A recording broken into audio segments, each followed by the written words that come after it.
It's a scattering of French soil standing off the coast of Canada. With its pretty seascapes and rich biodiversity, the archipelago of Saint Pierre and Miquelon is captivating. For 2 centuries, its waters, teeming with fish, attracted people from Brittany, Normandy, but above all, from the Basque country. With 5,500 inhabitants, Saint Pierre is the main city. Painted in yellow, red or blue, its wooden houses have a distinctive Nordic feel. All the streets lead to the port, where the fronton, an iconic and sporting wall, was built over a century ago. The game of Basque pelota has long been played on the islands. Today, the women's team is preparing for its next tournament, which will be held in Dax in southwest France. It keeps us fit and gets some of us interested in the choir or in traditional Basque dancing. To boost their chances of victory, the team has asked Shabby to help. We are lucky to have Shabby with us this year. The coach is a 2-time runner-up in bare-handed pelota.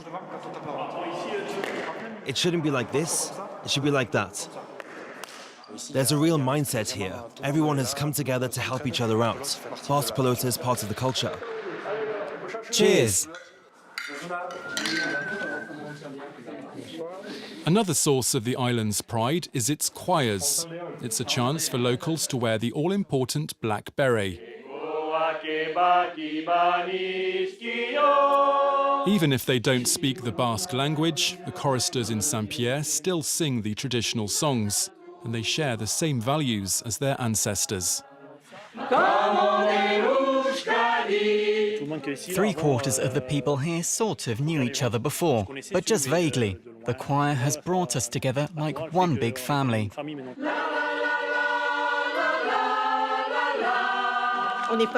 We're not more Basque than the Basque people. We're from Saint Pierre, but we do have Basque origins. In the early morning light, Thierry set sail for the Îlot Marin. When he first started 30 years ago, fishing was the mainstay of the archipelago's economy. It all started back in 1992. Was it the end of cod fishing? Yes, it was the end of cod. And since then, you just caught smaller fish? Yeah, smaller fish. We're trying to make a living. We have to. This morning, he's looking for some big, flat fish, which are highly sought after. We're heading to the east of Longlade to catch some halibut.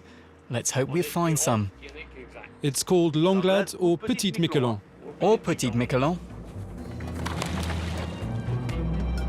The nets are cast, and the wait now begins for them to fill up. The fishermen take in these views of Longlade, which is the wildest of the archipelago's islands. At Cap Percé, the nets are hauled on board.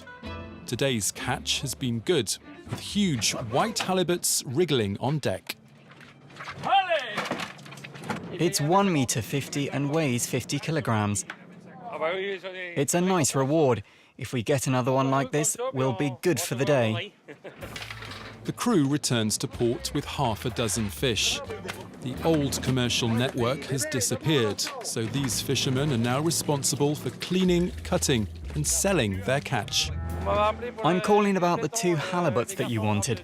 If you guys could come down? You're a fisherman and fishmonger. Yep, fisherman and fishmonger.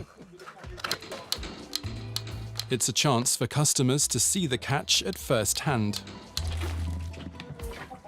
I'd not seen a whole halibut before. It's bigger than I imagined.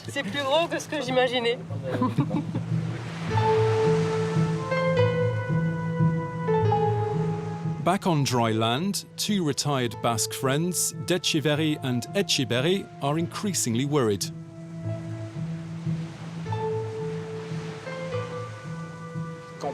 If the sea level rises here, the shoreline could erode, and there could be breaches. The wind and waves are both enemies which threaten the narrow strip of sand connecting the islands of Miquelon and Longlade. We've got an opening here, with the wind blowing away the sand. The fear is that during a big storm, the sea will engulf this dune. There's very little height left, and it could be submerged and lead to a split. Because of global warming, this delicate chord could well disappear in a few decades, making Langlade a new island in its own right in the archipelago.